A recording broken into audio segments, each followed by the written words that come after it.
আউযু বিল্লাহি মিনাশ শাইতানির রাজিম। বিসমিল্লাহির রহমানির রহিম।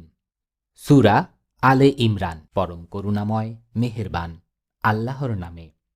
আলিফ লাম মিম। আল্লাহ এক চিরঞ্জীব ও শাশ্বত সত্তা, যিনি বিশ্বজাহানের সমগ্র ব্যবস্থাপনাকে ধারণ করে আছেন।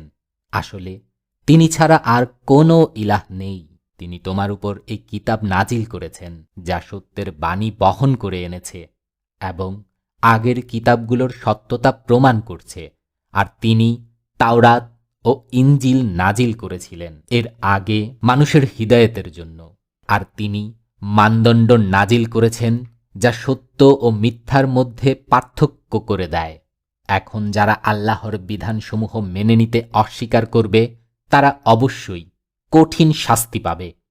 আল্লাহ অসীম ক্ষমতার অধিকারী এবং তিনি অন্যায়ের শাস্তি দিয়ে থাকেন। পৃথিবী ও আকাশের কোনো কিছুই আল্লাহর কাছে গোপন নেই। তিনি মায়ের পেটে থাকা অবস্থায় যেভাবে ইচ্ছা তোমাদের আকৃতি গঠন করেন এবং এই প্রবল পরাক্রান্ত মহাজ্ঞানের অধিকারী সত্তা ছাড়া আর কোনো ইলাহ নেই। তিনি তোমাদের প্রতি এই কিতাব নাজিল করেছেন। এই কিতাবে দুই ধরনের আয়াত আছে। এক হচ্ছে মুহকামাত, যেগুলো কিতাবের আসল বুনিয়াদ, এবং দ্বিতীয় হচ্ছে মুতাশাবিহাত, যাদের মনে বক্রতা আছে তারা ফিতনা সৃষ্টির উদ্দেশ্যে সবসময় মুতাশাবিহাতের পিছনে লেগে থাকে এবং তার অর্থ করার চেষ্টা করে, অথচ সেগুলোর আসল অর্থ আল্লাহ ছাড়া আর কেউ জানে না। বিপরীত পক্ষে পরিপক্ক জ্ঞানের অধিকারীরা বলে, আমরা এর প্রতি ঈমান এনেছি, এসব আমাদের রবের পক্ষ থেকেই এসেছে। আর প্রকৃতপক্ষে জ্ঞানবান লোকেরাই কোনো বিষয় থেকে সঠিক শিক্ষা গ্রহণ করে থাকে। তারা আল্লাহর কাছে দোয়া করতে থাকে, হে আমাদের রব, যখন তুমি আমাদের সোজা পথে চালিয়েছ তখন আর আমাদের অন্তরকে বক্রতায় আচ্ছন্ন করে দিও না। তোমার দান ভাণ্ডার থেকে আমাদের জন্য রহমত দান করো, কেননা তুমিই আসল দাতা। হে আমাদের রব, অবশ্যই তুমি সমগ্র মানবজাতিকে একদিন একত্রে সমবেত করবে, যে দিনটির আগমনের ব্যাপারে কোনো সন্দেহ নেই। তুমি কখনো ওয়াদা থেকে বিচ্যুত হও না। যারা কুফরি নীতি অবলম্বন করেছে তাদের না ধন সম্পদ না সন্তান সন্ততি আল্লাহর মোকাবেলায় কোনো কাজে লাগবে। তারা দোজকের ইন্ধনে পরিণত হবেই। তাদের পরিণাম ঠিক তেমনি হবে যেমন ফেরাউনের সাথী ও তার আগের নাফরমানদের হয়ে গেছে। তারা আল্লাহর আয়াতের প্রতি মিথ্যা আরোপ করেছে, ফলে আল্লাহ তাদের গোনাহের জন্য তাদেরকে পাকড়াও করেছেন। আর যথার্থই আল্লাহ কঠোর শাস্তি দানকারী। কাজেই হে মুহাম্মদ, যারা তোমার দাওয়াত গ্রহণ করতে অস্বীকার করল তাদের বলে দাও, সেই সময় নিকটবর্তী যখন তোমরা পরাজিত হবে এবং তোমাদের জাহান্নামের দিকে তাড়িয়ে নিয়ে যাওয়া হবে। আর জাহান্নাম বড়ই খারাপ আবাস। তোমাদের জন্য সেই দুটি দলের মধ্যে একটি শিক্ষার নিদর্শন ছিল, যারা বদরে পরস্পর যুদ্ধে লিপ্ত হয়েছিল। একটি দল আল্লাহর পথে যুদ্ধ করছিল এবং অন্য দলটি ছিল কাফের। চোখের দেখায় লোকেরা দেখছিল কাফেররা মুমিনদের দ্বিগুণ, কিন্তু ফলাফল প্রমাণ করল যে আল্লাহ তার বিজয় ও সাহায্য দিয়ে যাকে ইচ্ছা সহায়তা দান করেছেন। অন্তর্দৃষ্টি সম্পন্ন লোকেদের জন্য এর মধ্যে বড়ই শিক্ষণীয় বিষয় রয়েছে। মানুষের জন্য নারী, সন্তান, সোনারূপার স্তূপ, সেরা ঘোড়া, গবাদি পশু ও কৃষি ক্ষেতের প্রতি আসক্তিকে বড়ই সুসজ্জিত ও সুশোভিত করা হয়েছে, কিন্তু এগুলো দুনিয়ার ক্ষণস্থায়ী জীবনের সামগ্রী মাত্র। প্রকৃতপক্ষে উত্তম আবাস তো রয়েছে আল্লাহর কাছে। বলো, আমি কি তোমাদের জানিয়ে দেব এগুলোর চাইতে ভালো জিনিস কি? যারা তাকওয়ার নীতি অবলম্বন করে তাদের জন্য তাদের রবের কাছে রয়েছে বাগান, আর নিম্নদেশের ঝর্ণাধারা প্রবাহিত হয়। সেখানে তারা চিরন্তন জীবন লাভ করবে। পবিত্র স্ত্রীরা হবে তাদের সঙ্গিনী এবং তারা লাভ করবে আল্লাহর সন্তুষ্টি। আল্লাহ তার বান্দাদের কর্মনীতির উপর গভীর ও প্রখর দৃষ্টি রাখেন। এ লোকেরাই বলে, হে আমাদের রব, আমরা ঈমান এনেছি, আমাদের গুনাহ খাতা মাফ করে দাও এবং জাহান্নামের আগুন থেকে আমাদের বাঁচাও। এরা সবরকারী, সত্যনিষ্ঠ, অনুগত ও দানশীল এবং রাতের শেষ ভাগে আল্লাহর কাছে গুনাহ মাফের জন্য দোয়া করে থাকে। আল্লাহ নিজেই সাক্ষ্য দিয়েছেন, তিনি ছাড়া আর কোনো ইলাহ নেই। আর ফেরেশতা ও সকল জ্ঞানবান লোকই সততা ও ন্যায়পরায়ণতার সাথে এ সাক্ষ্য দিচ্ছে যে সেই প্রবল পরাক্রান্ত ও জ্ঞানবান সত্তা ছাড়া আর কোনো ইলাহ নেই। ইসলাম আল্লাহর নিকট একমাত্র দিন, জীবন বিধান। যাদেরকে কিতাব দেয়া হয়েছিল তারা এ দিন থেকে সরে গিয়ে যেসব বিভিন্ন পদ্ধতি অবলম্বন করেছে সেগুলো অবলম্বনের এছাড়া আর কোনো কারণই ছিল না যে প্রকৃত জ্ঞান এসে যাওয়ার পর তারা নিজেদের মধ্যে পরস্পরের উপর বাড়াবাড়ি করার জন্য এমনটিই করেছে। আর যে কেউ আল্লাহর হেদায়েতের আনুগত্য করতে অস্বীকার করে তার কাছ থেকে হিসেব নিতে আল্লাহর মোটেই দেরি হয় না। এখন যদি এ লোকেরা তোমার সাথে বিতর্কে লিপ্ত হয় তাহলে বলে দাও, আমি ও আমার অনুগতরা আল্লাহর সামনে আনুগত্যের শির নত করেছি। তারপর আহলি কিতাব ও অআহলি কিতাব উভয়কে জিজ্ঞেস করো, তোমরাও কি তার বান্দেগি কবুল করছো?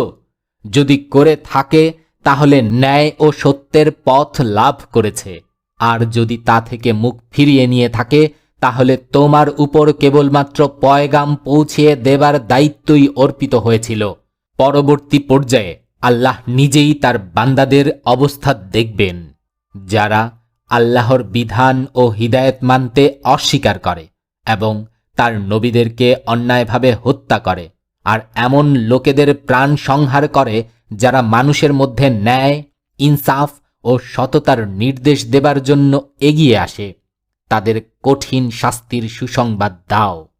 এরা এমন সব লোক যাদের কর্মকাণ্ড, আমল, দুনিয়া ও আখেরাত উভয় স্থানেই নষ্ট হয়ে গেছে এবং এদের কোনো সাহায্যকারী নেই। তুমি কি দেখনি কিতাবের জ্ঞান থেকে যারা কিছু অংশ পেয়েছে তাদের কি অবস্থা হয়েছে? তাদের যখন আল্লাহর কিতাবের দিকে সে অনুযায়ী তাদের পরস্পরের মধ্যে ফয়সালা করার জন্য আহ্বান জানানো হয় তখন তাদের মধ্যে থেকে একটি দল পাশ কাটিয়ে যায় এবং এই ফয়সালার দিক থেকে মুখ ফিরিয়ে নেয়। তাদের এ কর্মপদ্ধতির কারণ হচ্ছে এই যে তারা বলে, জাহান্নামের আগুন তো আমাদের স্পর্শও করবে না, আর যদি জাহান্নামের শাস্তি আমরা পাই তাহলে তা হবে মাত্র কয়েক দিনের। তাদের মন গড়া বিশ্বাস নিজেদের দিনের ব্যাপারে তাদেরকে বড়ই ভুল ধারণার মধ্যে নিক্ষেপ করছে। কিন্তু সে দিন কি অবস্থা হবে যেদিন আমি তাদের একত্র করব, যে দিনটির আশা একেবারেই অবধারিত। সেদিন প্রত্যেক ব্যক্তিকে তার উপার্জনের পুরোপুরি প্রতিদান দেয়া হবে এবং কারও উপর জুলুম করা হবে না। বলো, হে আল্লাহ, বিশ্বজাহানের মালিক, তুমি যাকে চাও রাষ্ট্র ক্ষমতা দান করো এবং যার থেকে চাও রাষ্ট্র ক্ষমতা ছিনিয়ে নাও। যাকে চাও মর্যাদা ও ইজ্জত দান করো এবং যাকে চাও লাঞ্ছিত ও হেয় করো। কল্যাণ তোমার হাতেই নিহিত। নিঃসন্দেহে তুমি সবকিছুর উপর শক্তিশালী। তুমি রাতকে দিনের মধ্যে প্রবেশ করাও এবং দিনকে রাতের মধ্যে। জীবনহীন থেকে জীবন্তের আবির্ভাব ঘটাও এবং জীবন্ত থেকে জীবনহীনের। আর যাকে চাও তাকে তুমি বেহিসেব রিজিক দান করো। মুমিনরা যেন ঈমানদারদের বাদ দিয়ে কখনো কাফেরদেরকে নিজেদের পৃষ্ঠপোষক, বন্ধু ও সহযোগী হিসেবে গ্রহণ না করে। যে এমনটি করবে আল্লাহর সাথে তার কোনো সম্পর্ক নেই। তবে হ্যাঁ, তাদের জুলুম থেকে আত্মরক্ষার জন্য তোমরা যদি বাহ্যত এ নীতি অবলম্বন করো তাহলে তা মাফ করে দেয়া হবে। কিন্তু আল্লাহ তোমাদেরকে তার নিজের সত্তার ভয় দেখাচ্ছেন আর তোমাদের তারই দিকে ফিরে যেতে হবে। হে নবী, লোকদের জানিয়ে দাও, তোমাদের মনের মধ্যে যা কিছু আছে তা তোমরা লুকিয়ে রাখো বা প্রকাশ করো, আল্লাহ তা জানেন। পৃথিবী ও আকাশের কোনো কিছুই তার জ্ঞানের বাইরে অবস্থান করছে না। এবং তার কর্তৃত্ব সবকিছুর উপর পরিব্যাপ্ত। সেদিন আসবে যেদিন প্রত্যেক ব্যক্তি তার কৃতকর্মের ফল সামনে উপস্থিত পাবে, তা ভালো কাজই হোক আর মন্দ কাজ। সেদিন মানুষ কামনা করবে, হায় যদি এখনো এই দিন এর থেকে অনেক দূরে অবস্থান করত। আল্লাহ তোমাদেরকে তার নিজের সত্তার ভয় দেখাচ্ছেন আর তিনি নিজের বান্দাদের গভীর শুভাকাঙ্ক্ষী। হে নবী, লোকদের বলে দাও, যদি তোমরা যথার্থই আল্লাহকে ভালোবাসো তাহলে আমার অনুসরণ করো, আর আল্লাহ তোমাদের ভালোবাসেন এবং তোমাদের গোনাহ মাফ করে দেবেন। তিনি বড়ই ক্ষমাশীল ও করুণাময়। তাদেরকে বলো, আল্লাহ ও রসুলের আনুগত্য করো। তারপর যদি তারা তোমাদের এ দাওয়াত গ্রহণ না করে, তাহলে নিশ্চিতভাবেই আল্লাহ এমন লোকদের ভালোবাসেন না যারা তার ও তার রাসূলদের আনুগত্য করতে অস্বীকার করে। আল্লাহ আদম, নূহ, ইব্রাহিমের বংশধর ও ইমরানের বংশধরদেরকে সমগ্র বিশ্ববাসীর উপর প্রাধান্য দিয়ে তার রিসালাতের জন্য মনোনীত করেছিলেন। এরা সবাই একই ধারায় অন্তর্গত ছিল। একজনের উদ্ভব ঘটেছিল অন্যজনের বংশ থেকে। আল্লাহ সবকিছু শোনেন ও জানেন। তিনি তখন শুনছিলেন যখন ইমরানের মহিলা বলছিল, হে আমার রব, আমার পেটে এই যে সন্তানটি আছে, এটি আমি তোমার জন্য নাজরানা দিলাম। সে তোমার জন্য উৎসর্গিত হবে। আমার এই নাজরানা কবুল করে নাও। তুমি সবকিছু শোনো ও জানো। তারপর যখন সেই শিশুকন্যাটি তার ওখানে জন্ম নিল, সে বলল, হে আমার প্রভু, আমার এখানে তো মেয়ে জন্ম নিয়েছে, অথচ সে যা প্রসব করেছিল তা আল্লাহর জানাই ছিল, আর পুত্র সন্তান কন্যা সন্তানের মতো হয় না। যা হোক, আমি তার নাম রেখে দিলাম মারিয়াম, আর আমি তাকে ও তার ভবিষ্যৎ বংশধরদেরকে অভিশপ্ত শয়তানের ফিতনা থেকে রক্ষার জন্য আমার আশ্রয়ে সোপর্দ করছি।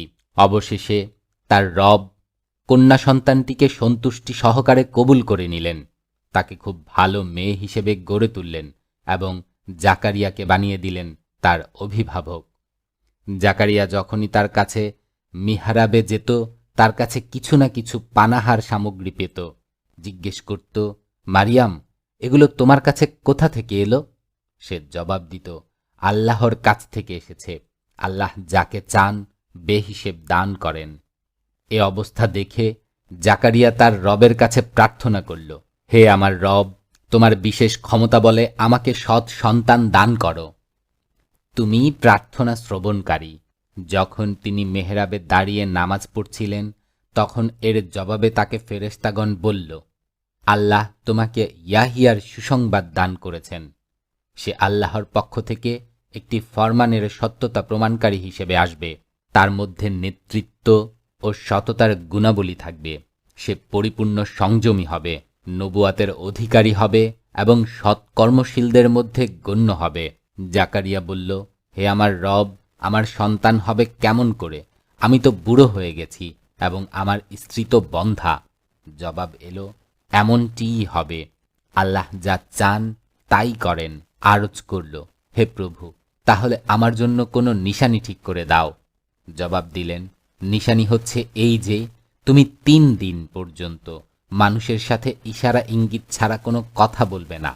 এই সময়ে নিজের রবকে খুব বেশি করে ডাকো এবং সকাল সাঁঝে তার তাসবিহ করতে থাকো। তারপর এক সময় এলো, ফেরেশতারা মারিয়ামের কাছে এসে বলল, হে মারিয়াম, আল্লাহ তোমাকে মনোনীত করেছেন, তোমাকে পবিত্রতা দান করেছেন এবং সারা বিশ্বের নারী সমাজের মধ্যে তোমাকে অগ্রাধিকার দিয়ে নিজের সেবার জন্য বাছাই করে নিয়েছেন। হে মারিয়াম, তোমার রবের ফরমানের অনুগত হয়ে থাকো। তার সামনে সিজদা অবনত হও এবং যেসব বান্দা তার সামনে অবনত হয়, তুমিও তাদের সাথে অবনত হও। হে মুহাম্মদ, এসব অদৃশ্য বিষয়ের খবর ওহির মাধ্যমে আমি এগুলো তোমাকে জানাচ্ছি, অথচ তুমি তখন সেখানে ছিলে না যখন হাইকেলের সেবায়েতরা মারিয়ামের তত্ত্বাবধায়ক কে হবে এ কথার ফয়সালা করার জন্য নিজেদের কলম নিক্ষেপ করছিল। আর তুমি তখনও সেখানে ছিলে না যখন তাদের মধ্যে ঝগড়া চলছিল। যখন ফেরেশতারা বলল, হে মারিয়াম, আল্লাহ তোমাকে তার একটি ফরমানের সুসংবাদ দান করেছেন, তার নাম হবে মাসিহ ঈসা ইবনে মারিয়াম। সে দুনিয়ায় ও আখেরাতে সম্মানিত হবে, আল্লাহর নৈকট্য লাভকারী বান্দাদের অন্তর্ভুক্ত হবে। দোলনায় থাকা অবস্থায় ও পরিণত বয়সেও মানুষের সাথে কথা বলবে এবং সে হবে সৎ ব্যক্তিদের অন্যতম। এ কথা শুনে মারিয়াম বলল, হে আমার প্রতিপালক, আমার সন্তান কেমন করে হবে? আমাকে তো কোনো পুরুষ স্পর্শও করেনি। জবাব এলো, এমনটিই হবে। আল্লাহ যা চান সৃষ্টি করেন। তিনি যখন কোনো কাজ করার সিদ্ধান্ত নেন তখন কেবল এতটুকুই বলেন, হয়ে যাও, তাহলেই তা হয়ে যায়। ফেরেশতারা আবার তাদের আগের কথার জের টেনে বলল, আর আল্লাহ তাকে কিতাব ও হিকমা শিক্ষা দেবেন, তাওরাত ও ইনজিলের জ্ঞান দান করবেন এবং নিজের রসুল বানিয়ে ইসরাইলদের কাছে পাঠাবেন। আর বনি ইসরাইলদের কাছে রসুল হিসেবে এসে সে বলল, আমি তোমাদের রবের পক্ষ থেকে তোমাদের কাছে নিশানি নিয়ে এসেছি। আমি তোমাদের সামনে মাটি থেকে পাখির আকৃতি বিশিষ্ট একটি মূর্তি তৈরি করছি এবং তাতে ফুৎকার দিচ্ছি আল্লাহর হুকুমে, সেটি পাখি হয়ে যাবে। আল্লাহর হুকুমে আমি জন্মান্ধ ও কুষ্ঠ রোগীকে নিরাময় করি এবং মৃতকে জীবিত করি। আমি তোমাদের জানিয়ে দিচ্ছি, তোমরা নিজেদের গৃহে কি খাও ও কি মজুত করো, এর মধ্যে তোমাদের জন্য যথেষ্ট নিশানি রয়েছে, যদি তোমরা ঈমানদার হও। আমি সেই শিক্ষা ও হিদায়েতের সত্যতা ঘোষণা করার জন্য এসেছি যা বর্তমানে আমার যুগে তাওরাতে আছে। আর তোমাদের জন্য যেসব জিনিস হারাম ছিল তার কতগুলো হালাল করার জন্য আমি এসেছি। দেখো, তোমাদের রবের পক্ষ থেকে তোমাদের কাছে আমি নিশানি নিয়ে এসেছি। কাজেই আল্লাহকে ভয় করো এবং আমার আনুগত্য করো। আল্লাহ আমার রব এবং তোমাদের রব, কাজেই তোমরা তার বন্দেগী করো, এটিই সোজা পথ। যখন ঈসা অনুভব করল ইসরাইল কুফরি ও অস্বীকার করতে উদ্যোগী হয়েছে, সে বলল, কে হবে আল্লাহর পথে আমার সাহায্যকারী? হাওয়ারীগণ বলল, আমরা আল্লাহর সাহায্যকারী। আমরা আল্লাহর প্রতি ঈমান এনেছি, সাক্ষী থাকো, আমরা মুসলিম, আল্লাহর সামনে আনুগত্যের শির নতকারী। হে আমাদের মালিক, তুমি যে ফরমান নাজিল করেছ আমরা তা মেনে নিয়েছি এবং রসুলের আনুগত্য কবুল করে নিয়েছি। সাক্ষ্যদানকারীদের মধ্যে আমাদের নাম লিখে নিও। তারপর বনি ইসরাইল ঈসার বিরুদ্ধে গোপন চক্রান্ত করতে লাগল। জবাবে আল্লাহ তার গোপন কৌশল খাটালেন, আর আল্লাহ শ্রেষ্ঠতম কুশলী। এটি আল্লাহরই একটি গোপন কৌশল ছিল, যখন তিনি বললেন, হে ঈসা, এখন আমি তোমাকে ফিরিয়ে নেব এবং তোমাকে আমার নিজের দিকে উঠিয়ে নেব, আর যারা তোমাকে অস্বীকার করেছে তাদের থেকে, অর্থাৎ তাদের সঙ্গ এবং তাদের পুতিগন্ধময় পরিবেশে তাদের সঙ্গে থাকা থেকে তোমাকে পবিত্র করে দেব এবং তোমাকে যারা অস্বীকার করেছে তাদের উপর তোমার অনুসারীদের কিয়ামত পর্যন্ত প্রাধান্য দান করব। তারপর তোমাদের সবাইকে অবশেষে আমার কাছে ফিরে আসতে হবে। সে সময় আমি তোমাদের মধ্যে যেসব বিষয়ে মতবিরোধ সৃষ্টি হয়েছে সেগুলোর মীমাংসা করে দেব। যারা কুফরি ও অস্বীকার করার নীতি অবলম্বন করেছে তাদেরকে দুনিয়ায় ও আখেরাতে উভয় স্থানে কঠোর শাস্তি দেব এবং তারা কোনো সাহায্যকারী পাবে না। আর যারা ঈমান ও সৎকাজ করার নীতি অবলম্বন করেছে তাদের পূর্ণ প্রতিদান দেয়া হবে। ভালো করেই জেনে রাখো, আল্লাহ জালেমদের কখনোই ভালোবাসেন না। এই আয়াত ও জ্ঞানগর্ভ আলোচনা আমি তোমাকে শোনাচ্ছি। আল্লাহর কাছে ঈসার দৃষ্টান্ত আদমের মতো, কেননা আল্লাহ তাকে মাটি থেকে সৃষ্টি করেন এবং হুকুম দেন, হয়ে যাও, আর তা হয়ে যায়। এই প্রকৃত সত্য তোমার রবের পক্ষ থেকে বলা হচ্ছে, কাজেই তুমি সন্দেহকারীদের অন্তর্ভুক্ত হও না। এই জ্ঞান এসে যাওয়ার পর এখন যে কেউ এ ব্যাপারে তোমার সাথে ঝগড়া করে, হে মুহাম্মদ, তাকে বলে দাও, এসো আমরা ডেকে নেই আমাদের পুত্রগণকে এবং তোমাদের পুত্রগণকে, আর আমাদের নারীদেরকে এবং তোমাদের নারীদেরকে, আর আমাদের নিজেদেরকে এবং তোমাদের নিজেদেরকে। তারপর আল্লাহর কাছে এই মর্মে দোয়া করি যে যে মিথ্যাবাদী হবে তার উপর আল্লাহর লানত বর্ষিত হোক। নিঃসন্দেহে এটা নির্ভুল সত্য বৃত্তান্ত।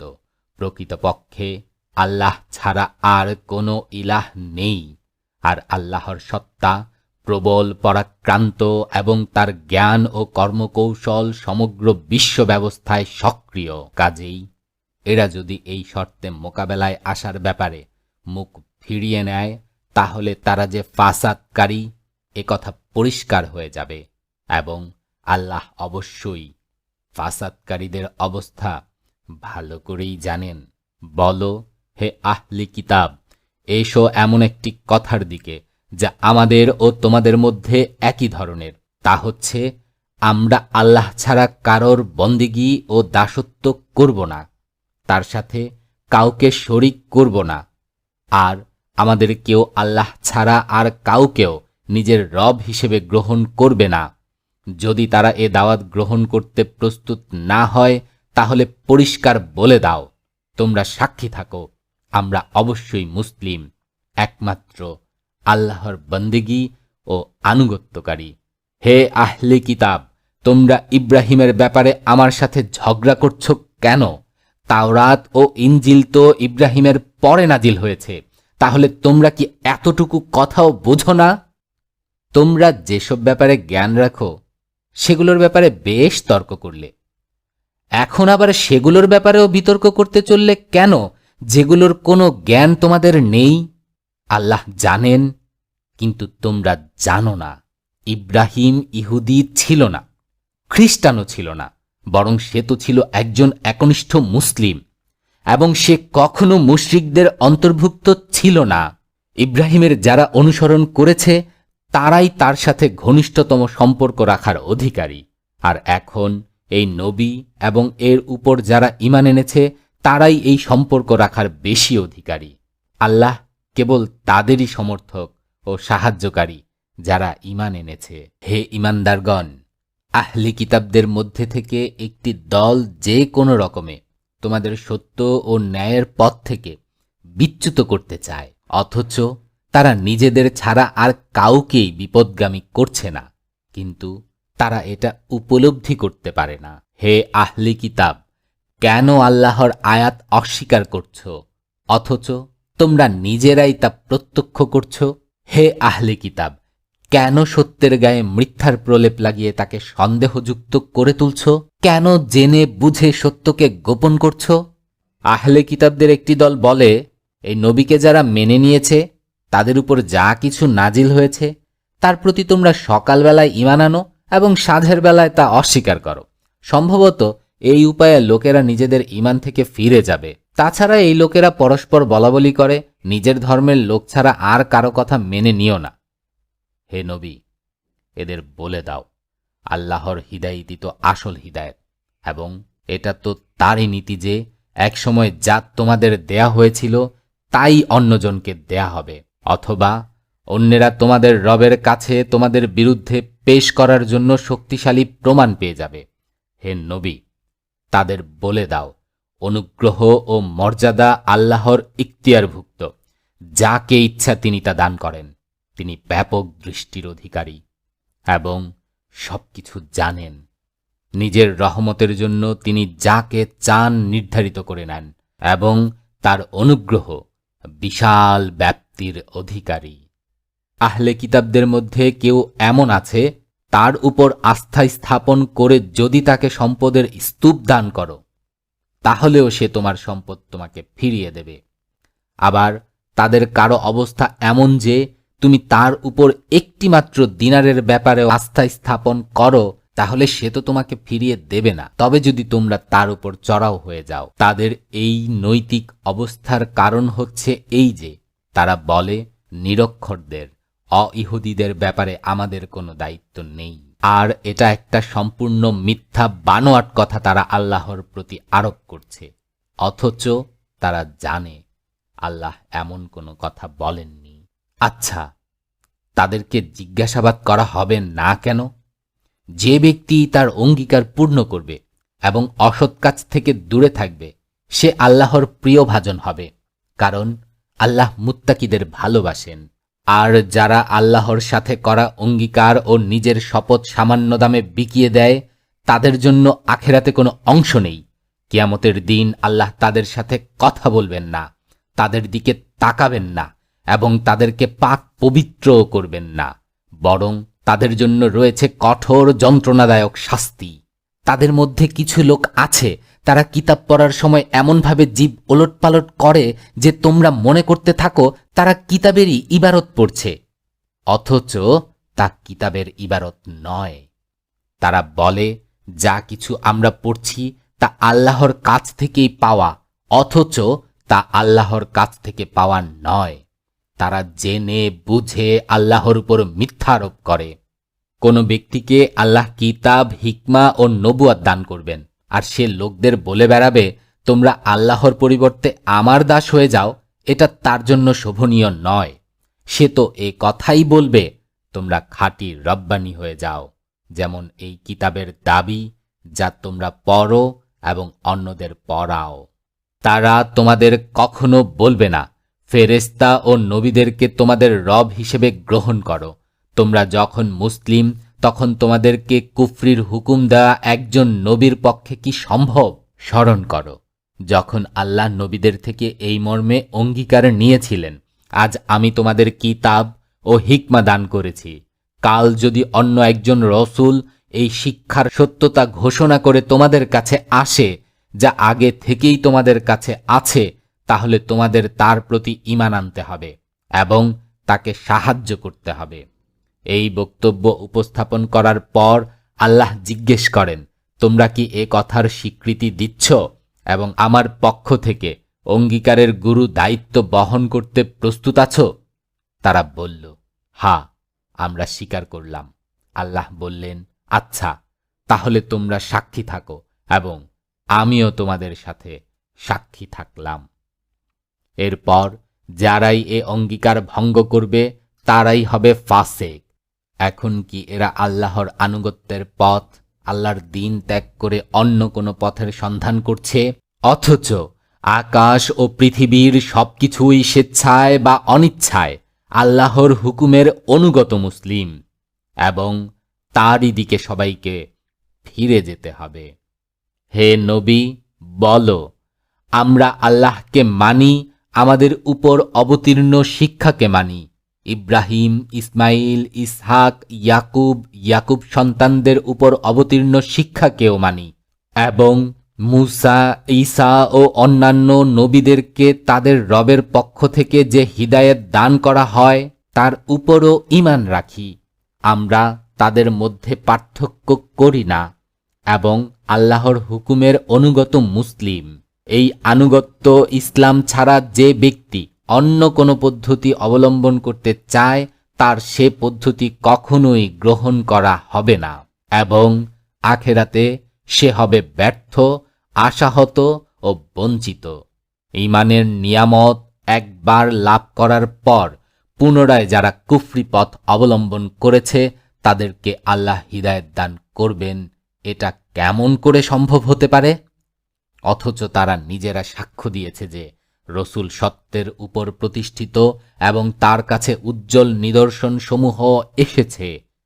আল্লাহ জালেমদের হিদায়েত দান করেন না। তাদের উপর আল্লাহ ফেরেশতা ও সমস্ত মানুষের লানত, এটি হচ্ছে তাদের জুলুমের সঠিক প্রতিদান।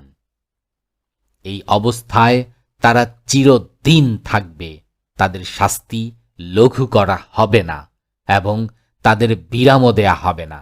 তবে যারা তওবা করে নিজেদের কর্মনীতির সংশোধন করে নেয় তারা এর হাত থেকে রেহাই পাবে। আল্লাহ ক্ষমাশীল ও করুণাময়। কিন্তু যারা ঈমান আনার পর আবার কুফরি অবলম্বন করে, তারপর নিজেদের কুফরির মধ্যে এগিয়ে যেতে থাকে, তাদের তওবা কবুল হবে না। এ ধরনের লোকেরা তো চরম পথভ্রষ্ট। নিশ্চিতভাবে জেনে রাখো, যারা কুফরি অবলম্বন করেছে এবং কুফরি অবস্থায় জীবন দিয়েছে, তাদের মধ্যে থেকে কেউ যদি নিজেকে শাস্তি থেকে বাঁচানোর জন্য সারা পৃথিবীটাকে স্বর্ণে পরিপূর্ণ করে বিনিময় স্বরূপ পেশ করে, তাহলেও তা গ্রহণ করা হবে না। এ ধরনের লোকেদের জন্য রয়েছে যন্ত্রণাদায়ক শাস্তি এবং তারা নিজেদের জন্য কোনো সাহায্যকারীও পাবে না। তোমরা নেকি অর্জন করতে পারো না যতক্ষণ না তোমাদের প্রিয় বস্তুগুলো আল্লাহর পথে ব্যয় করো। আর তোমরা যা ব্যয় করবে আল্লাহ তা থেকে বেখবর থাকবেন না। এসব খাদ্যবস্তু শরীয়তে মোহাম্মদীতে যেগুলো হালাল, বনি ইসরাইলদের জন্য হালাল ছিল। তবে এমন কিছু বস্তু ছিল যেগুলোকে তাওরাত নাজিল হবার পূর্বে বনি ইসরাইল নিজেই নিজের জন্য হারাম করে নিয়েছিল। তাদেরকে বলে দাও, যদি তোমরা নিজেদের আপত্তির ব্যাপারে সত্যবাদী হয়ে থাকো তাহলে তাওরাত নিয়ে এসো এবং তার কোনো বাক্য পেশ করো। এরপরও যারা নিজেদের মিথ্যা মন গড়া কথা আল্লাহর প্রতি আরোপ করতে থাকবে তারাই আসলে জালেম। বলে দাও, আল্লাহ যা কিছু বলেছেন সত্য বলেছেন, কাজেই তোমাদের একাগ্রচিত্তে ও একনিষ্ঠভাবে ইব্রাহিমের পদ্ধতির অনুসরণ করা উচিত। আর ইব্রাহিম মুশরিকদের অন্তর্ভুক্ত ছিল না। নিঃসন্দেহে মানুষের জন্য সর্বপ্রথম যে ইবাদত গৃহটি নির্মাণ হয় সেটি মক্কায় অবস্থিত। তাকে কল্যাণ ও বরকত দান করা হয়েছিল এবং সমগ্র বিশ্ববাসীর জন্য হিদায়েতের কেন্দ্রে পরিণত করা হয়েছিল। তার মধ্যে রয়েছে সুস্পষ্ট নিদর্শনসমূহ এবং ইব্রাহিমের ইবাদতের স্থান। আর তার অবস্থা হচ্ছে এই যে তার মধ্যে প্রবেশ করেছে সে নিরাপত্তা লাভ করেছে। মানুষের মধ্য থেকে যারা সেখানে পৌঁছার সামর্থ্য রাখে তারা যেন এই গৃহের হজ সম্পন্ন করে। এটি তাদের উপর আল্লাহর অধিকার। আর যে ব্যক্তি এই নির্দেশ মেনে চলতে অস্বীকার করে তার জেনে রাখা উচিত আল্লাহ বিশ্ববাসীর মুখাপেক্ষী নন। বলো, হে আহলে কিতাব, তোমরা কেন আল্লাহর কথা মানতে অস্বীকার করছো? তোমরা যেসব কাজ কারবার করছো আল্লাহ তা সবই দেখছেন। বলো, হে আহলে কিতাব, তোমরা এক কেমন নীতি অবলম্বন করছো? যে ব্যক্তি আল্লাহর কথা মানে তাকে তোমরা আল্লাহর পথ থেকে বিরত রাখো এবং সে যেন বাঁকা পথে চলে এই কামনা করে থাকো, অথচ তোমরা নিজেরাই তার সত্য পথাশ্রয়ী হবার সাক্ষী। তোমরা যা কিছু করছো সে সম্পর্কে আল্লাহ গাফিল নন। হে ঈমানদারগণ, যদি তোমরা এই আহলি কিতাবদের মধ্যে থেকে একটি দলের কথা মানো তাহলে তারা তোমাদের ঈমান থেকে কুফরির দিকে ফিরিয়ে নিয়ে যাবে। তোমাদের জন্যে কুফরির দিকে ফিরে যাবার এখন আর কোন সুযোগটি আছে? যখন তোমাদের শোনানো হচ্ছে আল্লাহর আয়াত এবং তোমাদের মধ্যে রয়েছে আল্লাহর রসুল। যে ব্যক্তি আল্লাহকে মজবুতভাবে আঁকড়ে ধরবে সে অবশ্যই সঠিক পথ লাভ করবে।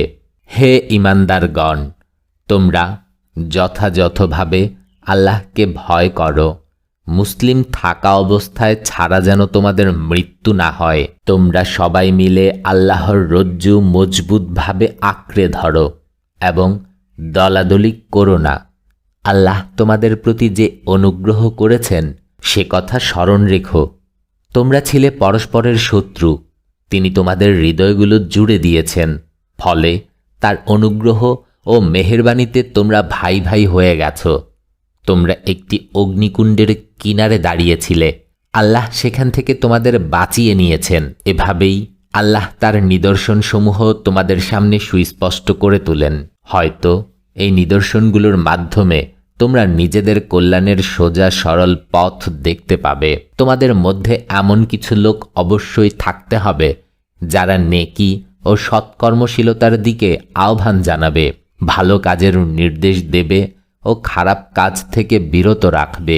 যারা এ দায়িত্ব পালন করবে তারাই সফলকাম হবে। তোমরা যেন তাদের মতো হয়ে যেও না যারা বিভিন্ন দলে বিভক্ত হয়ে গেছে এবং সুস্পষ্ট ও প্রকাশ্য হিদায়াত পাওয়ার পরও মতবিরোধে লিপ্ত হয়েছে।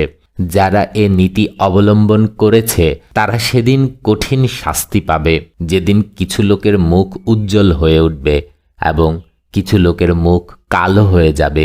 তাদেরকে বলা হবে, ঈমানের নিয়ামত লাভ করার পরও তোমরা কুফরের নীতি অবলম্বন করলে।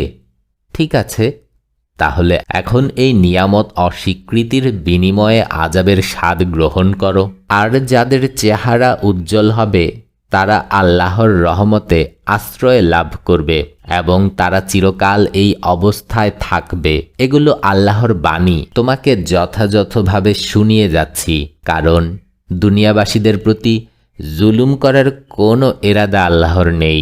আল্লাহ পৃথিবী ও আকাশের সমস্ত জিনিসের মালিক এবং সমস্ত বিষয় আল্লাহর দরবারে পেশ হয়। এখন তোমরাই দুনিয়ার সর্বোত্তম দল।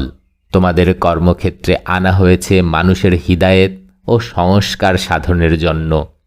সংস্কার সাধনের জন্য তোমরা নেকির হুকুম দিয়ে থাকো, দুষ্কৃতি থেকে বিরত রাখো এবং আল্লাহর প্রতি ঈমান আনো। এই আহলি কিতাবরা ঈমান আনলে তাদের জন্যই ভালো হতো, যদিও তাদের মধ্যে কিছু সংখ্যক ঈমানদার পাওয়া যায়, কিন্তু তাদের অধিকাংশই নাফরমান। এরা তোমাদের কোনো ক্ষতি করতে পারে না, বড়জোর কিছু কষ্ট দিতে পারে। এরা তোমাদের সাথে যুদ্ধ করলে পৃষ্ঠ প্রদর্শন করবে, তারপর এমনই অসহায় হয়ে পড়বে যে কোথাও থেকে কোনো সাহায্য পাবে না। এদের যেখানেই পাওয়া গেছে সেখানেই এদের উপর লাঞ্ছনার মার পড়েছে। তবে কোথাও আল্লাহর দায়িত্বে বা মানুষের দায়িত্বে কিছু আশ্রয় মিলে গেলে তা অবশ্যই ভিন্ন কথা।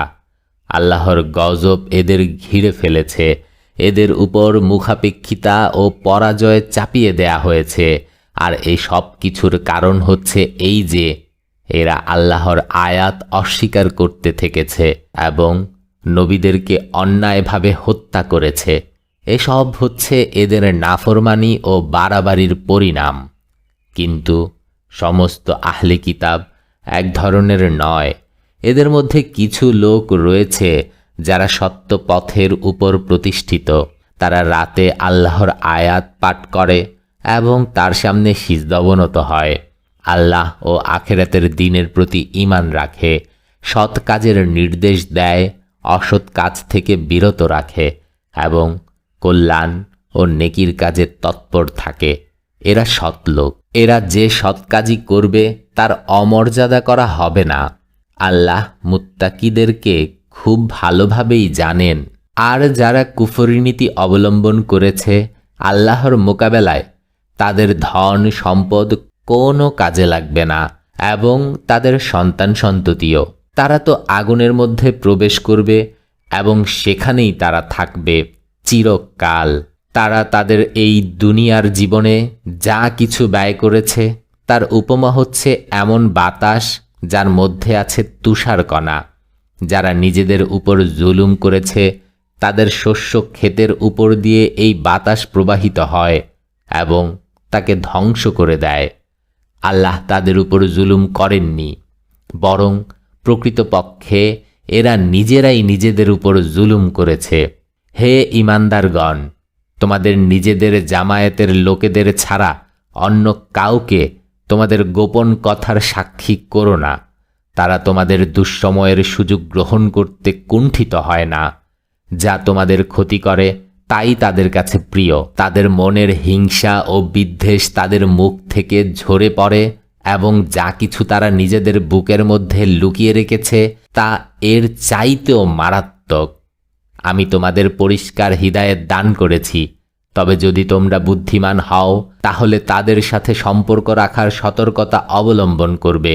তোমরা তাদেরকে ভালোবাসো, কিন্তু তারা তোমাদেরকে ভালোবাসে না, অথচ তোমরা সমস্ত আসমানি কিতাবকে মানো। তারা তোমাদের সাথে মিলিত হলে বলে, আমরাও তোমাদের রসুল ও কিতাবকে মেনে নিয়েছি, কিন্তু তোমাদের থেকে আলাদা হয়ে যাবার পর তোমাদের বিরুদ্ধে তাদের ক্রোধ ও আক্রোশ এত বেশি বেড়ে যায় যে তারা নিজেদের আঙুল কামড়াতে থাকে। তাদেরকে বলে দাও, নিজেদের ক্রোধ ও আক্রোশে তোমরা নিজেরাই জ্বলে পুড়ে মরো। আল্লাহ মনের গোপন কথাও জানেন। তোমাদের ভালো হলে তাদের খারাপ লাগে এবং তোমাদের উপর কোনো বিপদ এলে তারা খুশি হয়। তোমরা যদি সবর করো এবং আল্লাহকে ভয় করে কাজ করতে থাকো তাহলে তোমাদের বিরুদ্ধে তাদের কোনো কৌশল কার্যকর হতে পারে না। তারা যা কিছু করছে আল্লাহ তা চতুর্দিক থেকে বেষ্টন করে আছেন। হে নবী, মুসলমানদের সামনে সে সময়ের কথা বর্ণনা করো যখন তুমি অতি প্রত্যুষে নিজের ঘর থেকে বের হয়েছিলে এবং ওহুদের ময়দানে মুসলমানদেরকে যুদ্ধের জন্য বিভিন্ন স্থানে নিযুক্ত করেছিলে। আল্লাহ সমস্ত কথা শোনেন এবং তিনি সব কিছু ভালো করে জানেন।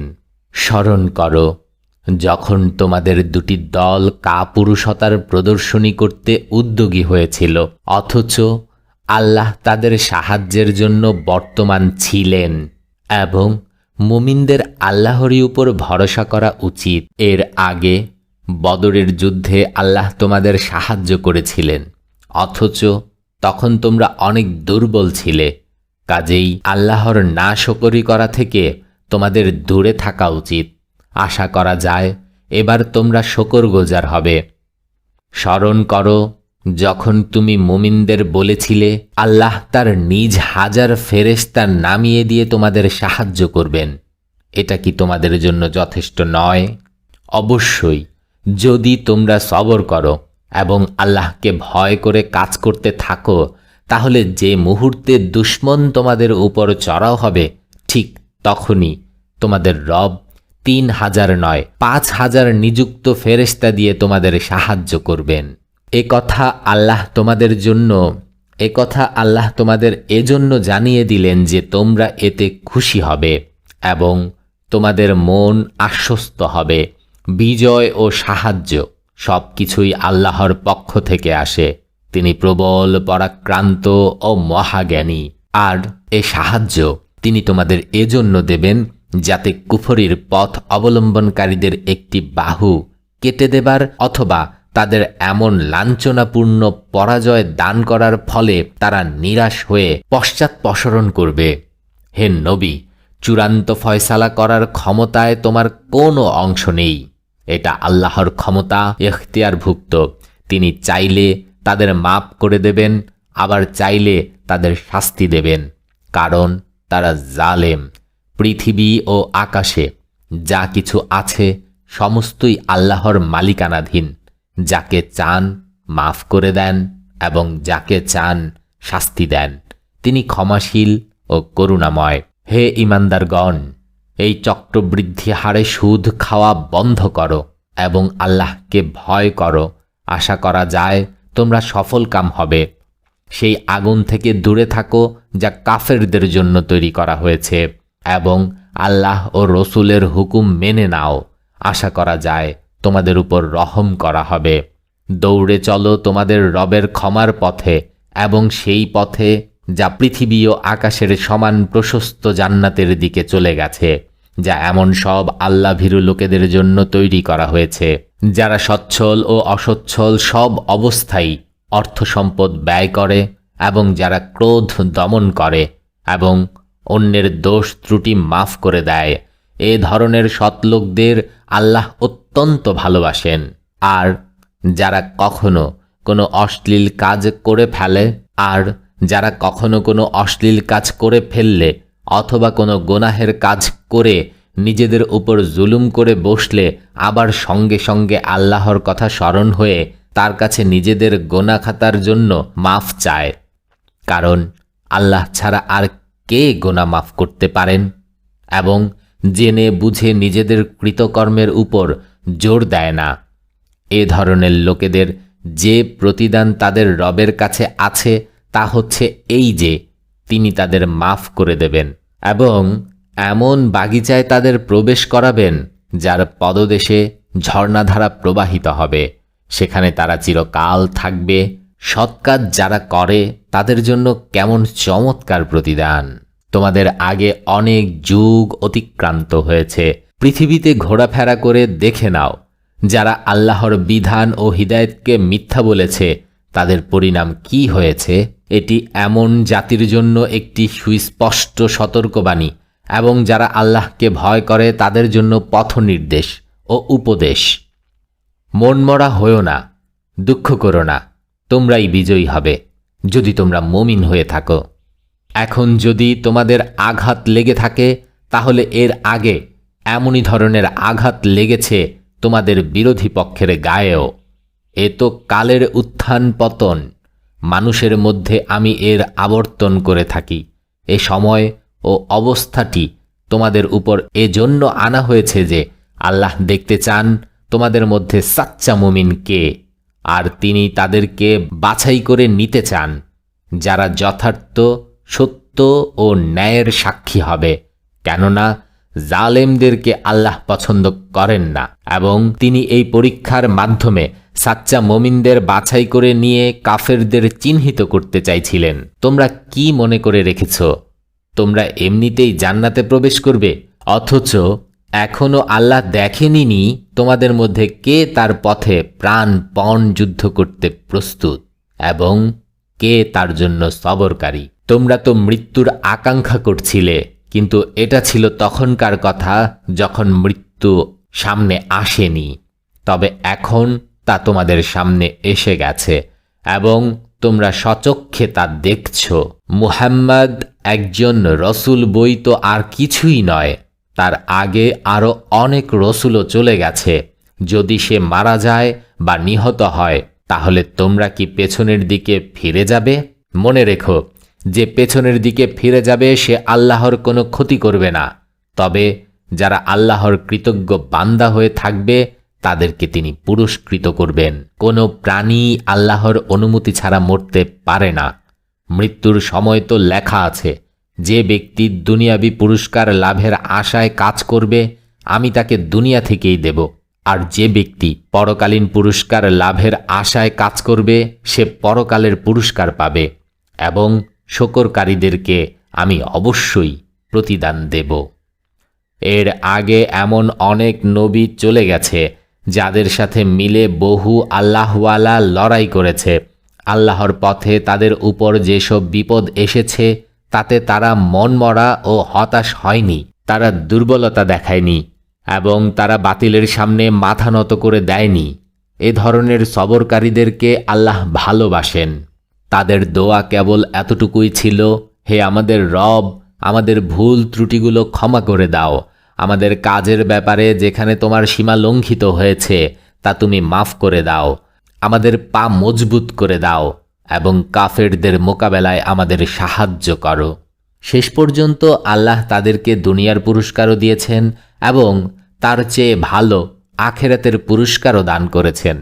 এ ধরনের সৎকর্মশীলদেরকে আল্লাহ পছন্দ করেন। হে ঈমানদারগণ, যদি তোমরা তাদের ইশারায় চলো যারা কুফরির পথ অবলম্বন করেছে, তাহলে তারা তোমাদের উল্টো দিকে ফিরিয়ে নিয়ে যাবে এবং তোমরা ক্ষতিগ্রস্ত হবে। তাদের কথা ভুল। প্রকৃত সত্য এই যে আল্লাহ তোমাদের সাহায্যকারী এবং তিনি সবচেয়ে ভালো সাহায্যকারী।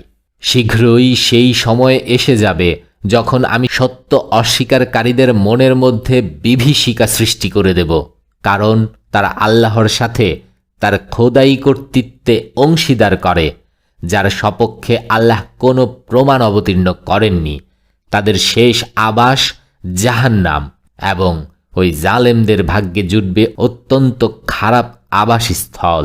আল্লাহ তোমাদের কাছে সাহায্য ও সামর্থ্য দানের যে ওয়াদা করেছিলেন তা পূর্ণ করেছেন। শুরুতে তার হুকুমে তোমরাই তাদেরকে হত্যা করেছিলে, কিন্তু যখন তোমরা দুর্বলতা দেখালে এবং নিজেদের কাজের পারস্পরিক মতবিরোধে লিপ্ত হলে, আর যখনই আল্লাহ তোমাদের সেই জিনিস দেখালেন যার ভালোবাসায় তোমরা বাধা ছিলে, অর্থাৎ গনিমতের মাল, তোমরা নিজেদের নেতার হুকুম অমান্য করে বসলে।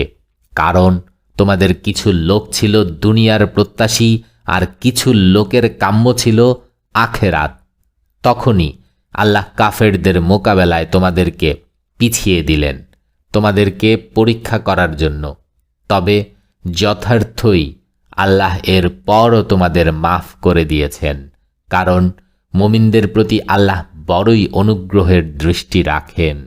স্মরণ করো, যখন তোমরা পালাবার কাজে এমনই ব্যস্ত ছিলে যে কারোর দিকে ফিরে তাকাবার হুঁশও কারো ছিল না, এবং রসুল তোমাদের পেছনে তোমাদের ডাকছিল।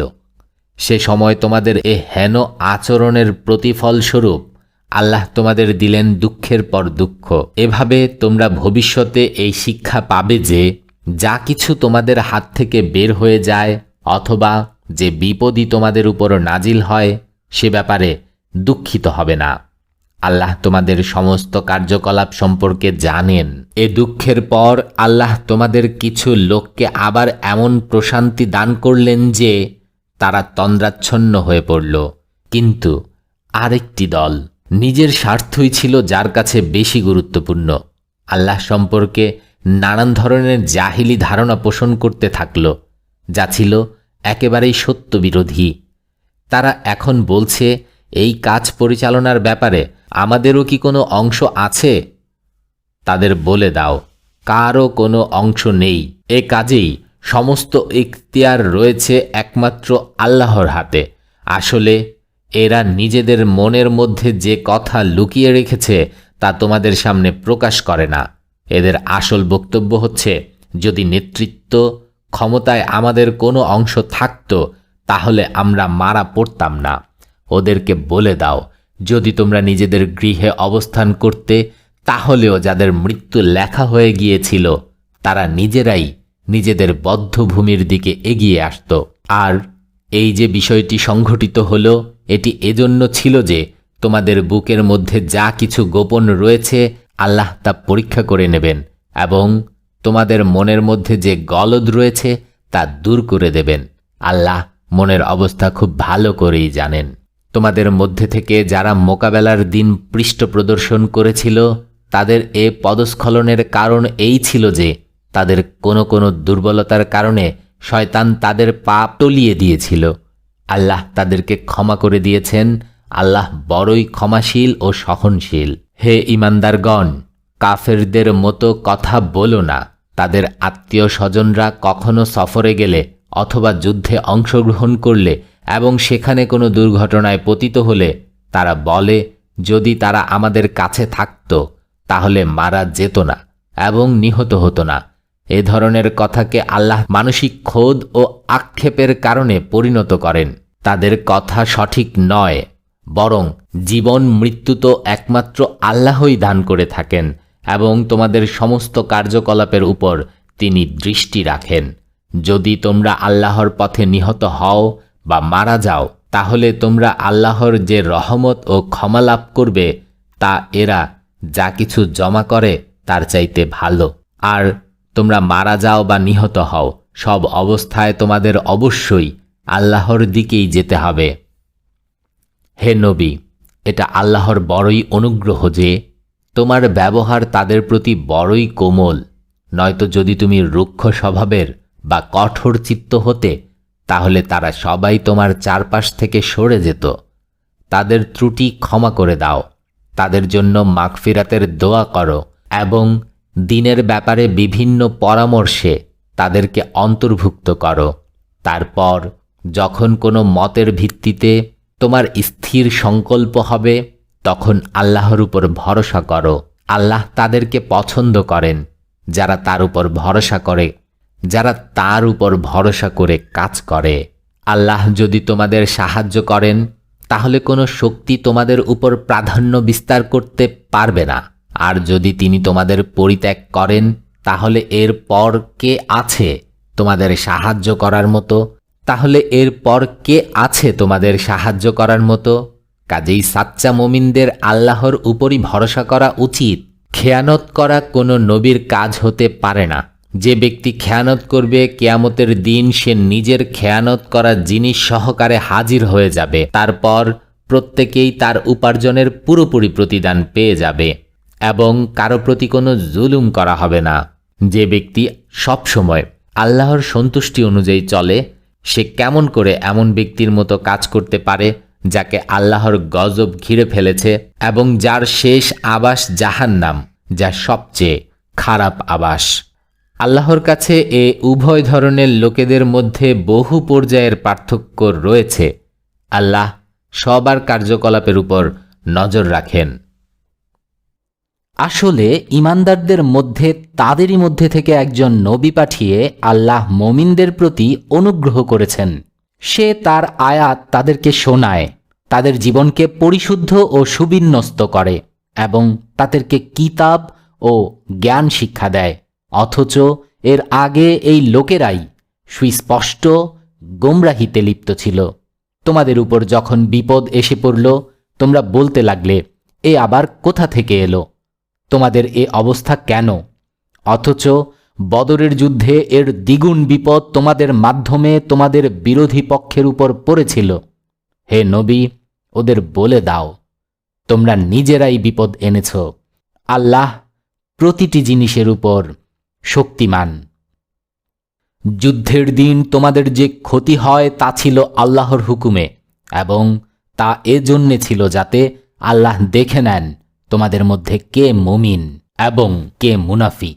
এ মুনাফিকদের জন্য যখন বলা হলো, এসো আল্লাহর পথে যুদ্ধ করো, অথবা কমপক্ষে নিজেদের শহরের প্রতিরক্ষা করো, তারা বলতে লাগলো, যদি আমরা জানতাম আজ যুদ্ধ হবে তাহলে আমরা অবশ্যই তোমাদের সাথে চলতাম। যখন তারা এ কথা বলছিল, তখন তারা ঈমানের তুলনায় কুফরির অনেক বেশি কাছে অবস্থান করছিল। তারা নিজেদের মুখে এমন সব কথা বলে যা তাদের মনের মধ্যে নেই, এবং যা কিছু তারা মনের মধ্যে গোপন করে আল্লাহ তা খুব ভালো করেই জানেন। এরা নিজেরা বসে থাকল এবং এদের ভাই বন্ধু যারা লড়াই করতে গিয়ে মারা গিয়েছিল তাদের সম্পর্কে বলেছিল, যদি তারা আমাদের কথা মেনে নিত তাহলে মারা যেত না। ওদের বলে দাও, তোমরা নিজেদের কথায় যদি সত্যবাদী হয়ে থাকো তাহলে তোমাদের নিজেদের মৃত্যু যখন আসবে তখন তা থেকে নিজেদেরকে রক্ষা করে দেখাও। যারা আল্লাহর পথে নিহত হয়েছে তাদেরকে মৃত মনে করো না, তারা আসলে জীবিত। নিজেদের রবের কাছ থেকে তারা জীবিকা লাভ করছে। আল্লাহ নিজের অনুগ্রহ থেকে তাদেরকে যা কিছু দিয়েছেন তাতেই তারা আনন্দিত ও পরিতৃপ্ত। এবং যেসব ঈমানদার লোক তাদের পরে এ দুনিয়ায় রয়ে গেছে এবং এখনও সেখানে পৌঁছেনি, তাদের জন্য কোনো ভয় ও দুঃখের কারণ নেই। এ কথা জেনে তারা নিশ্চিন্ত হতে পেরেছে। তারা আল্লাহর পুরস্কার ও অনুগ্রহ লাভে আনন্দিত ও উল্লাসিত, এবং তারা জানতে পেরেছে যে আল্লাহ মুমিনদের প্রতিদান নষ্ট করেন না। আহত হবার পরও যারা আল্লাহ ও রসুলের আহ্বানে সাড়া দিয়েছে তাদের মধ্যে যারা সৎ, নেককার ও মুত্তাকি, তাদের জন্য রয়েছে বিরাট প্রতিদান। আর যাদেরকে লোকেরা বলল, তোমাদের বিরুদ্ধে বিরাট সেনা সমাবেশ ঘটেছে, তাদেরকে ভয় করো, তা শুনে তাদের ঈমান আরও বেড়ে গেছে এবং তারা জবাবে বলেছে, আমাদের জন্য আল্লাহ যথেষ্ট, এবং তিনি সবচেয়ে ভালো কার্য উদ্ধারকারী। অবশেষে তারা ফিরে এলো আল্লাহর নিয়ামত ও অনুগ্রহ সহকারে। তাদের কোনো রকম ক্ষতি হয়নি, এবং আল্লাহর সন্তুষ্টির উপর চলার সৌভাগ্য তারা লাভ করল। আল্লাহ বড়ই অনুগ্রহকারী। এখন তোমরা জেনে ফেলেছ সে আসলে শয়তান ছিল, তার বন্ধুদের অনর্থক ভয় দেখাচ্ছিল। কাজেই আগামীতে তোমরা মানুষকে ভয় করো না, আমাকে ভয় করো, যদি তোমরা যথার্থ ঈমানদার হয়ে থাকো। হে নবী, যারা আজ কুফরির পথে খুব বেশি দৌড়াদৌড়ি করছে তাদের তৎপরতা যেন তোমাকে মলিন বদন না করে। এরা আল্লাহর কোনো ক্ষতি করতে পারবে না। আল্লাহ আখেরাতে এদের কোনো অংশ দিতে চান না, আর সবশেষে তারা কঠোর শাস্তি পাবে। যারা ঈমানকে ছেড়ে দিয়ে কুফরি কিনে নিয়েছে তারা নিঃসন্দেহে আল্লাহর কোনো ক্ষতি করছে না। তাদের জন্য যন্ত্রণাদায়ক শাস্তি প্রস্তুত রয়েছে। কাফেরদের আমি যে ঢিল দিয়ে চলছি এটাকে যেন তারা নিজেদের জন্য ভালো মনে না করে। আমি তাদেরকে এর জন্য ঢিল দিচ্ছি যাতে তারা গুনাহের বোঝা ভারী করে নেয়। তারপর তাদের জন্য রয়েছে কঠিন অপমানকর শাস্তি। তোমরা বর্তমানে যে অবস্থায় আছো আল্লাহ মুমিনদের কখনো সেই অবস্থায় থাকতে দেবেন না। পাক পবিত্র লোকদেরকে তিনি নাপাক ও অপবিত্র লোকদের থেকে আলাদা করেই ছাড়বেন, কিন্তু তোমাদেরকে গায়েবের খবর জানিয়ে দেয়া আল্লাহর রীতি নয়। গায়েবের খবর জানাবার জন্য তিনি নিজের রসুলদের মধ্য থেকে যাকে চান বাছাই করে নেন। কাজেই গায়েবের ব্যাপারে আল্লাহ ও তার রসুলের উপর ঈমান রাখো। যদি তোমরা ঈমান ও আল্লাহকে ভয় করার নীতি অবলম্বন করো তাহলে বিরাট প্রতিদান পাবে। আল্লাহ যাদের প্রতি অনুগ্রহ করেছেন এবং তারপরও তারা কার্পণ্য করে, তারা যেন এই কৃপণতাকে নিজেদের জন্য ভালো মনে না করে। না, এটা তাদের জন্য অত্যন্ত খারাপ। কৃপণতা করে তারা যা কিছু জমাচ্ছে তাই কিয়ামতের দিন তাদের গলার বেরই হবে। পৃথিবী ও আকাশের সত্ত্বাধিকার একমাত্র আল্লাহরই, আর তোমরা যা কিছু করছো আল্লাহ তা সবই জানেন।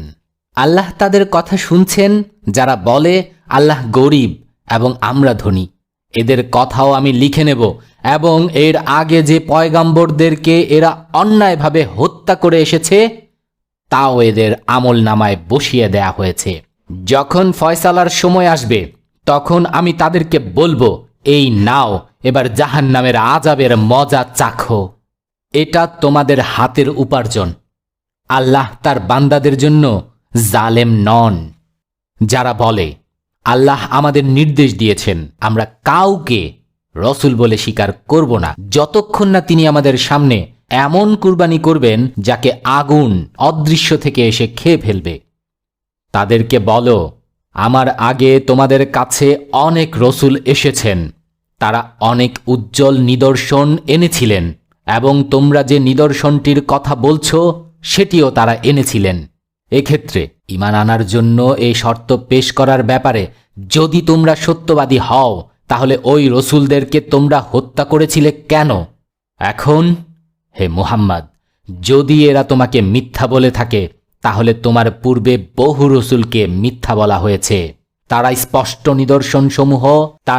স্পষ্ট নিদর্শনসমূহ সহিফা ও আন্দোলনকারী কিতাব এনেছিলেন। অবশেষে প্রত্যেক ব্যক্তিকে মরতে হবে এবং তোমরা সবাই কিয়ামতের দিন নিজেদের পূর্ণ প্রতিদান লাভ করবে। একমাত্র সেই ব্যক্তি সফলকাম হবে যে সেখানে জাহান্নামের আগুন থেকে রক্ষা পাবে এবং যাকে জান্নাতে প্রবেশ করানো হবে। আর এ দুনিয়াটা তো নিছক একটা বাহ্যিক প্রতারণার বস্তু ছাড়া আর কিছুই নয়। হে মুসলমানগণ, তোমাদের অবশ্যই ধন ও প্রাণের পরীক্ষার সম্মুখীন হতে হবে এবং তোমরা আহলি কিতাব ও মুশরিকদের থেকে অনেক কষ্টদায়ক কথা শুনবে। যদি এমন অবস্থায় তোমরা সবর ও তাকওয়ার নীতির উপর প্রতিষ্ঠিত থাকো তাহলে তা হবে বিরাট সাহসিকতার পরিচায়ক। এ আহলি কিতাবদের সেই অঙ্গীকারের কথা স্মরণ করিয়ে দাও যা আল্লাহ তাদের থেকে নিয়েছিলেন। তাতে বলা হয়েছিল, তোমরা কিতাবের শিক্ষা মানুষের মধ্যে প্রচার করবে, তা গোপন করতে পারবে না। কিন্তু তারা কিতাবকে পিছনে ফেলে রেখেছে এবং সামান্য দামে তা বিক্রি করে দিয়েছে। কতই না নিকৃষ্ট কারবার তারা করে যাচ্ছে। যারা নিজেদের কার্যকলাপে আনন্দিত এবং যে কাজ যথার্থই তারা নিজেরা করেনি সেজন্য প্রশংসা পেতে চায়, তাদেরকে তোমরা আযাব থেকে সংরক্ষিত মনে করো না। আসলে তাদের জন্য যন্ত্রণাদায়ক শাস্তি তৈরি রয়েছে।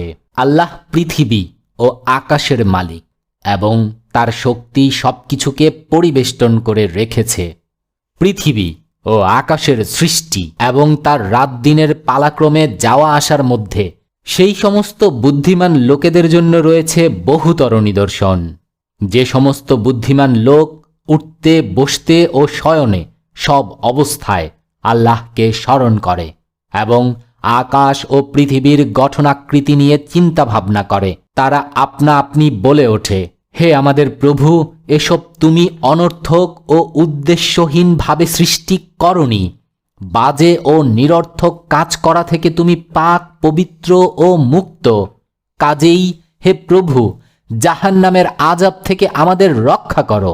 তুমি যাকে জাহান্নামে ফেলে দিয়েছ তাকে আসলে বড়ই লাঞ্ছনা ও অপমানের মধ্যে ঠেলে দিয়েছ এবং এ হেন জালেমদের কোনো সাহায্যকারী হবে না। হে আমাদের মালিক, আমরা একজন আহ্বানকারীর আহ্বান শুনেছিলাম। তিনি ঈমানের দিকে আহ্বান করছিলেন। তিনি বলেছিলেন, তোমরা নিজেদের রবকে মেনে নাও। আমরা তার আহ্বান গ্রহণ করেছি। কাজেই হে আমাদের প্রভু, আমরা যেসব গুনাহ করছি তা মাফ করে দাও। আমাদের মধ্যে যেসব অসৎ বৃত্তি আছে সেগুলো আমাদের থেকে দূর করে দাও এবং ন্যাক লোকদের সাথে আমাদের শেষ পরিণতি দান করো। হে আমাদের রব, তোমার রসুলদের মধ্যে তুমি যেসব ওয়াদা করেছ আমাদের সাথে সেগুলো পূর্ণ করো, এবং কিয়ামতের দিন আমাদের লাঞ্ছনার গর্তে ফেলে দিও না। নিঃসন্দেহে তুমি ওয়াদা খেলাপকারী নও। জবাবে তাদের রব বললেন, আমি তোমাদের কারো কর্মকাণ্ড নষ্ট করব না। পুরুষ হও বা নারী, তোমরা সবাই একই জাতির অন্তর্ভুক্ত। কাজেই যারা আমার জন্য নিজেদের স্বদেশ ভূমি ত্যাগ করেছে এবং আমার পথে যাদেরকে নিজেদের ঘরবাড়ি থেকে বের করে দেয়া ও কষ্ট দেয়া হয়েছে, এবং যারা আমার জন্য লড়েছে ও মারা গেছে, তাদের সমস্ত গুনাহ আমি মাফ করে দেব, এবং তাদেরকে এমন সব বাগানে প্রবেশ করাবো যার নিচে দিয়ে ঝর্ণাধারা বয়ে চলবে। এসব হচ্ছে আল্লাহর কাছে তাদের প্রতিদান, এবং সবচেয়ে ভালো প্রতিদান আল্লাহর কাছেই আছে। হে নবী, দুনিয়ার বিভিন্ন দেশে আল্লাহর নাফরমান লোকদের চলাফেরা যেন তোমাকে ধোকায় ফেলে না দেয়। এটা নিছক কয়েক দিনের জীবনের সামান্য আনন্দ ফুর্তি মাত্র।